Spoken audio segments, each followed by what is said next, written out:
আমাদের 30 দিন হলো, আর আজকে আমাদের আতুর উঠে যাবে।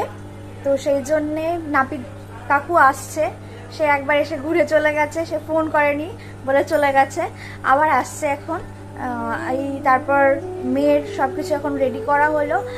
মেয়ে যেহেতু আজকে একটু গায়ে তেল দেবে, নারকেল তেল বড় শিশি ছিল, সেখান থেকে আমি ছোট শিশিতে নিয়ে নিয়েছি cold press virgin coconut oil, যেটা এটা ওটার ব্র্যান্ডটাও আমি তোমাদের বলে দেবো কোন ব্র্যান্ড।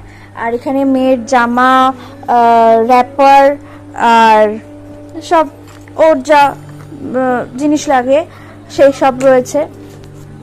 আর ওখানে মা রেডি করে দিয়েছে ওর স্নানের জল গামলাতে।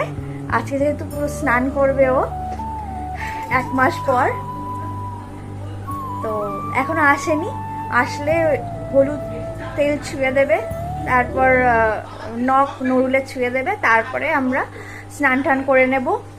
আর মেয়ে রয়েছে ওর ঠাম্মির কাছে বসে বারান্দায়, আর মা এখানে ওর জামা কাপড়গুলো গোছাচ্ছে।